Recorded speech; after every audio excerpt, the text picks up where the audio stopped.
Retro ஆன்மீகம் நேயர்களுக்கு வணக்கம். நான் கலைப்ரியா பழனி. இந்த இன்டர்வியூல நம்ம கூட யார் இருக்காங்க அப்படின்னா டாக்டர் ஆச்சாரியா ஹரிஷ் ராமன் அவர்கள் தான் இருக்காங்க. வணக்கம் சார். வணக்கம்மா, நமஸ்காரம். பொதுவாகவே ஒரு ராசிக்காரர்கள் அப்படின்னா ஒரு சிலர் தான் இவங்களுக்கு செட் ஆவாங்க, இன்னும் சிலர் வந்து செட் ஆகவே மாட்டாங்க. அந்த மாதிரி இந்த ராசிக்காரர்கள் உங்க கூட சேர்ந்தாங்கன்னா உங்க வாழ்க்கை ஓஹோன்னு ஆயிடும், எங்கேயோ போயிடுவீங்க. ஆனா இந்த ராசிக்காரர்கள் பக்கம் மட்டும் போயிடாதீங்க, பயங்கரமா வியூஸ் போகும்னு நினைக்கிறேன். தயவு செஞ்சு அவங்க பக்கம் மட்டும் போயிடாதீங்க. போனீங்கன்னா உங்க வாழ்க்கையே முடிஞ்சிடும். எப்ப இருந்தாலும் இவன் எனக்கு குடைச்சல் கொடுத்துட்டே இருக்கான், எனக்கு இவனுக்கு ஆகவே மாட்டேங்குது, 7ஆம் பொருத்தம் போல அப்படின்ற ஒரு வார்த்தையை அடிக்கடி யூஸ் பண்ணுவாங்க. ஸோ அந்த மாதிரி ரியல் லைஃப்லயே நிறைய விஷயங்கள் நம்ம பாக்குறோம் இல்லையா? அதனால இந்த ராசிக்காரர்கள், இவங்களுக்கு ஆகாத ராசிக்காரர்கள் யாரு, ஆகிற ராசிக்காரர்கள் யாரு அப்படின்னு சொன்னோம்னா கண்டிப்பா அருமையா இருக்கும் சார். அர்த்திகல்பித கல்போயம் பிரத்யர்த்தி கஜகேசரி வியாச தீர்த்த குருர் பூயா தஸ்மதிஷ்டார்த்த சித்தி. அதாவது நம்ம ஜாதகத்தோடைய பொருத்தம் ஃபர்ஸ்ட் பார்ப்போம். இவருக்கு செட் ஆவாரா, இந்த பையனுக்கு இந்த பொண்ணு பொருத்தம் இருக்கா இல்லையா, இந்த மாதிரிலாம் காம்பினேஷன் பலது பார்த்தது உண்டு. அது எல்லாமே பொதுவாக நம்ம ராசியை வச்சு கனெக்ட் பண்ணுறது கிடையாது. அதில் முக்கியமானதே ஜாதகத்தோட பொருத்தம். ஜாதகம் ரெண்டும் பொருந்தது நல்லா இருக்குன்னா இந்த சோகால்டு வைப்புங்கிறது செட் ஆகிடும். அப்போ ஆட்டோமேட்டிக்காக டைமும் நல்லா இருக்கும்போது அது ஹிட் ஆகிடும். இப்படி ஒன்று. ரெண்டாவது, ராசி மண்டலங்களுக்குள்ள பொதுவாகவே நம்ம என்ன சொல்லணும்னா இந்த க்ஷேதபாவம் அப்படின்னு சொல்லுவோம். அதாவது விரயஸ்தானம் கனெக்ட் ஆகிருக்கக்கூடிய ராசிகள் பொதுவாகவே மேட்ச் ஆகாது.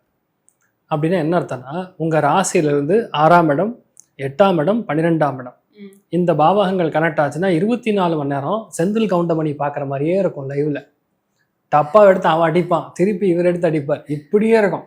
6ஆம் இடம், 8ஆம் இடம், இதுதான் லாஜிக்கு. வேற ஒன்றும் பெரிய சமாச்சாரம்லாம் இன்னைக்கு நான் பேச போறதே கிடையாது. இது இப்படி இருக்கும்போது இது ஏதாவது பரிகாரம் பண்ணி ஒட்ட வைக்கலாமா? பரிகாரம்ங்கிறா ஒரு விஷயத்த நம்மளால தடுக்கவே முடியாது, ஏதாவது பண்ணி தாங்க முடியுமா அப்படின்னு சொன்னா அதுக்கு பரிகாரம். இதை ஈஸியா உன் கையில இருக்குமா? Still the ball is in your court. அதனால உங்க வாழ்க்கை நீங்களே அடுத்த 45 வருஷம் பார்ப்பீங்களா, இல்லை அது ஏதாவது பரிகாரம் பண்ணி அவங்க கூட இருக்க முடியுமா? தயவு செய்து புரிஞ்சுங்க. அந்த மாதிரி ஜாதகங்கள் செட் ஆகாதுன்னா பளிச்சுன்னு செட் ஆகாதுன்னு நான் சொல்லிட்டு இருக்கேன். என்னதான் சொன்னாலும் உங்க பொண்ணு கண்டிப்பா அந்த பையனோட தான் கல்யாணம் ஆகும். ஏன்னா ஜாதகத்துல பூர்வ புண்ணிய பிராப்தம்னு ஒன்று இருக்கு. எப்பெல்லாம் ஜாதகத்துல பெண் ஜாதகத்துல செவ்வாய் ராகு செவ்வாய் கேது சேர்ந்ததுன்னா 100% லவ் மேரேஜ் தான். No doubt, 200%. அதாவது 5 டிகிரிஸ்க்குள்ள 2 பேருக்கும் கன்ஜங்ஷன் இருந்ததுன்னா கண்டிப்பா லவ் மேரேஜ் தான்.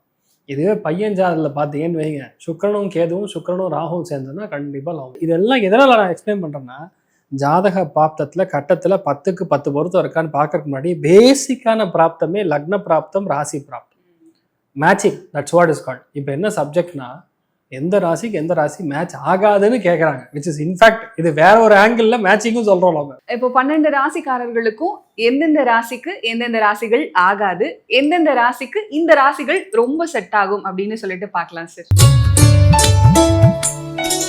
சார், அடுத்ததா விருச்சிக ராசிக்காரர்கள்.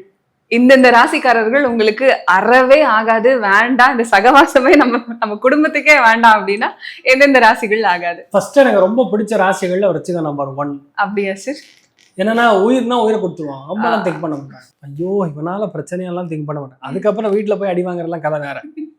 அந்த டைமுக்கு அவங்களுக்கு வேணுமா, செய்யணுமா, நம்பணுமா, 100% ட்ரஸ்ட் போடக்கூடிய ஆட்கள் விருச்சிகம்.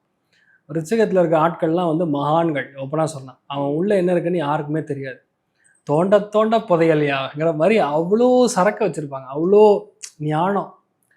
ஆனால் எக்ஸ்பிரஸ் பண்ண தெரியாது மோஸ்ட்லி. அதனால் ஆஃபன் விருச்சிகத்தை வந்து எல்லாரையும் பிராண்டிங் தப்பான முத்திரையை குத்துவாங்க. சரியில்லை, கெட்டவன், கெட்டவே கிடையாது.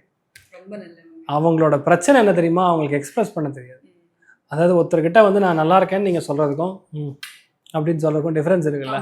அந்த ஊழ என்ன அர்த்தம் அவனாலும் கண்டுபிடிக்க முடியாது. உண்மை அதுதான். அதனால விருச்சிகத்தை, ஆமா நீங்க நல்லா இருக்கேன், இப்போ ஏதாவது கேள்வி கேட்குறீங்கன்னா அப்படிம்பாங்க. இந்த ஊனா ஓகேவா நோவா, அதுதான் பிரச்சனை.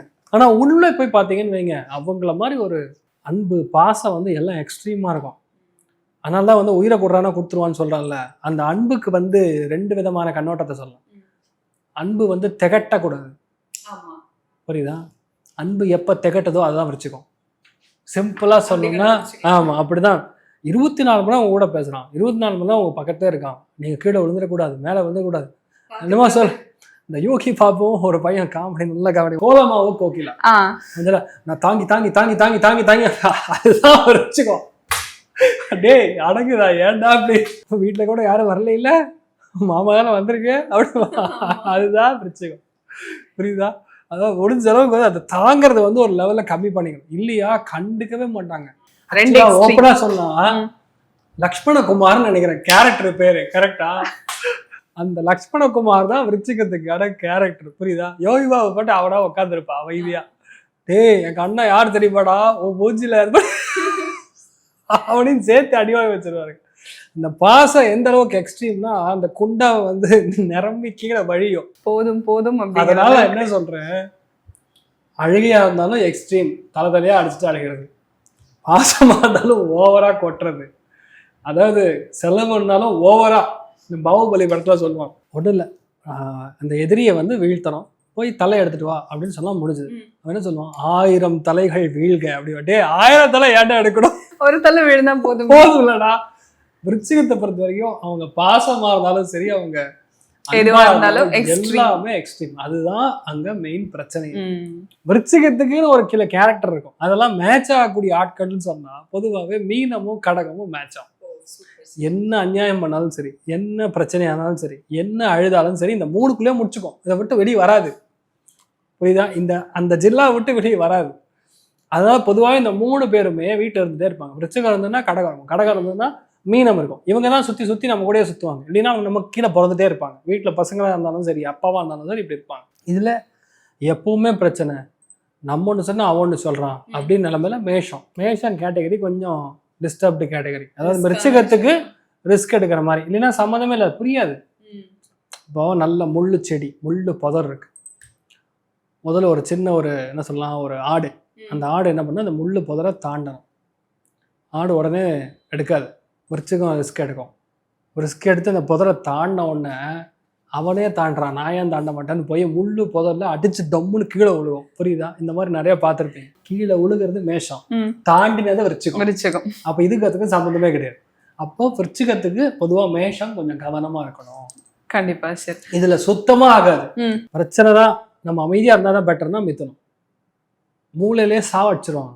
விருச்சிகத்தை கண்டா அவங்க மூளை இவங்களை ரொம்ப டிஸ்டர்ப் பண்ணும். ஒருத்தன் ரொம்ப ஸ்மார்ட்டாக இருந்தான்னு வைங்க, பிடிக்கவே பிடிக்காது யாருக்கும். எக்ஸ்ட்ரீம்லி ஸ்மார்ட், புரியுதா? அது வந்து பிடிக்கவே பிடிக்காது. அப்போ முடிஞ்ச அளவுக்கு மிதுனத்தை கொஞ்சம் தூரமாக வச்சுக்கணும். மிதுனம் கூட இருந்ததுன்னா நிறைய பிரச்சனை வரும்.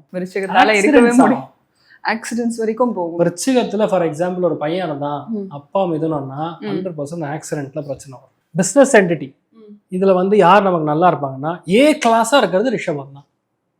ரிஷபம், கன்னி, மகரம் கூட இருக்கிற வரைக்கும் பிஸ்னஸ் நல்லா ஓடும், சூப்பராக ஓடும். பொதுவாகவே அந்த அந்யோன்யமாகட்டும், ரிஸ்க் எடுக்காத ஒரு விஷயமாகட்டும், 100% ட்ரஸ்ட்டு எல்லாமே இருக்குது. இதுலையோட ஹையர் அட்வான்டேஜ் பிரம்மாஸ்திரம் விருச்சிகத்துக்கு யாருன்னா கன்னி.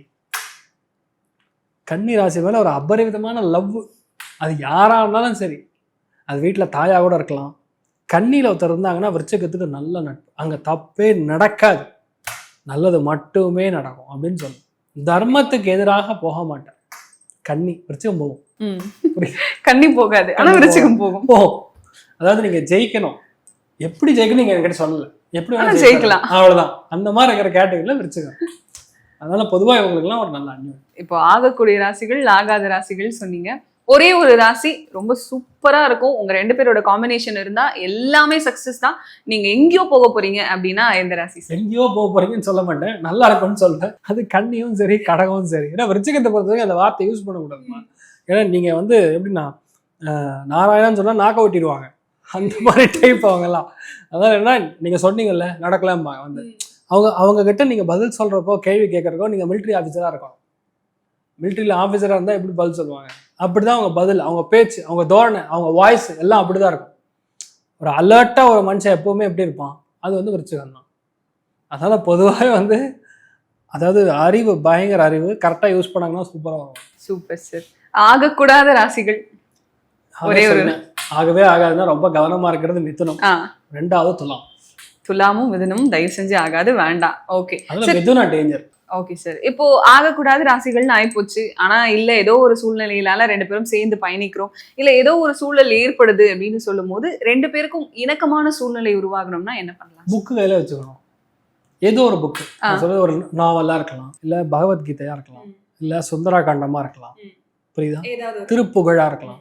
இந்த மாதிரி கையில வச்சுக்கிட்டோம்னா யாரை நமக்கு நெகட்டிவாக டிஸ்டர்ப் பண்ணோன்னா அவன் பகல் வர மாட்டான், கண்ட்ரோலில் இருப்பான்.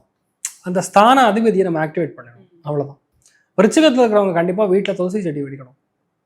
துளசி செடி நம்ம வளர்க்கும் போது ஆட்டோமேட்டிக்காக மிதுனத்தில் இருக்கிற பாதிப்புகள் நம்ம வராது, உங்களுக்கு டிஸ்டர்ப் ஆகாமல். இவ்வளோ விஷயங்கள் நம்ம பார்த்துருக்கோம்ல, இது எல்லாம் எதன் மேலே டிபெண்ட்னு பார்த்தீங்கன்னா காலபுருஷ தத்துவம்னு சொல்லுவோம். இந்த காலபுருஷ தத்துவத்தில் 4 விதமான செக்மெண்ட்ஸ் இருக்குது, கம்பார்ட்மெண்ட்ஸ் இருக்குது. அதில் ஒன்று தர்ம திரிகோணம், 2வது அர்த்த திரிகோணம். தர்ம திரிகோணம்னா நீங்கள் என்ன சொன்னாலும் சரி உங்கள் கூட நான் இணங்கி போவேன். எக்ஸாம்பிள் நீங்கள் மிதுனம்னு வைங்க, துலாமும் கும்பமும் இணங்கி போவோம், அது தர்மம். அர்த்த திரிகோணம் அப்படின்னு சொன்னால் அடுத்த செக்மெண்ட். அர்த்தத்தினா கேள்வி கேட்கும், வேலை செய்யும், ஆனால் பணம் வரும், சந்தோஷம் எதிர்பார்க்க முடியாது அப்படின்னு சொல்கிறது. மிதுனத்துக்கு எக்ஸாம்பிள் சொன்னால் கடகம், விருச்சிகம், மீனம், இது அர்த்த திரிகோணம். 3வது செக்மெண்ட் இன்ப திரிகோணம். இவனால நமக்கு நல்லது தான் நடக்கும், கெட்டது நடக்கவே நடக்காதுன்னு சொல்கிறது. சிம்ஹம், தனுசு, மேஷம். புரியுதா? இருக்கிறதுலே படு மோசம், எனக்கு ஒர்க் அவுட்டே ஆகாது இவன் அப்படின்னு சொல்லுவோம்ல, அதுதான் மோட்ச திரிகோணம். மோட்ச திரிகோணம்னா எந்த ராசியிலிருந்து நீங்கள் 4, 8, 12 கூடிய பாவகங்கள் கனெக்ட் ஆகுதோ அவன் மோட்சம். அவனால பிரச்சனை தான். அவனை நீங்கள் எப்படின்னா நமக்கு கீழே வேலை செய்யக்கூடிய ஆளாக வச்சுக்கலாம், இல்லையா எங்கேயா ட்ராவல் பண்ணும்போது வச்சுக்கலாம், இல்லையா நம்ம சோகத்தை கேட்கக்கூடிய ஒரு சைக்காலஜிஸ்டாக வச்சுக்கலாமே தவிர கூட வச்சுக்க முடியாது. இப்போ இதில் இன்னொரு காம்பினேஷன் சொல்லணும். தர்ம திரிகோணமும் இன்ப திரிகோணமும் நல்லா செட் ஆகும், அர்த்த திரிகோணமும் மோட்ச திரிகோணமும் செட் ஆகும். இது ரெண்டும் கிராஸ் பண்ணால் ஒர்க் அவுட் ஆகாது. புரியுதா? Minus into minus is plus, plus into plus is plus. ஆமாம், plus into minus is always minus, it cannot be plus. புரியுதா?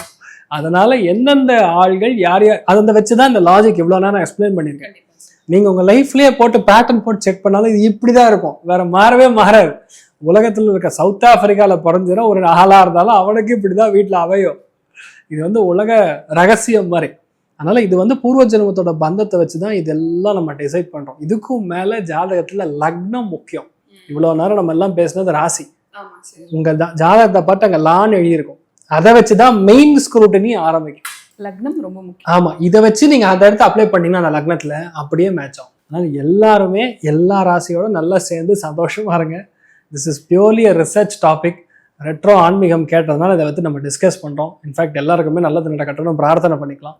சர்வே ஜனா சுகினோ பவந்து, சமஸ்த சன்மங்களாணி பவந்தரோட குண்வந்து. ததாஸ்து. நன்றி, வணக்கம். Thank you so much sir. ஏன்னா இவ்வளோ பொறுமையாக இந்த டாபிக் பற்றி நாங்கள் பேசணும்னு சொன்ன உடனே அதுக்கான ஒரு ரிசர்ச் பண்ணி ஓகே இவங்களுக்கு இவங்க ஆக மாட்டாங்க, கொஞ்சம் உஷாராக இருங்க, அட்லீஸ்ட் அவங்க கூட ட்ராவல் பண்ணணும்னு நினச்சா கூட இந்த பரிகாரங்கள் எல்லாம் கொஞ்சம் செஞ்சீங்கன்னா ஓரளவுக்கு அவங்க கூட இணக்கமாக போகிற சூழ்நிலைகள் உங்களுக்கு உருவாகும் அப்படின்னு ரொம்ப தெளிவாக சொன்னீங்க. Thank you so much sir.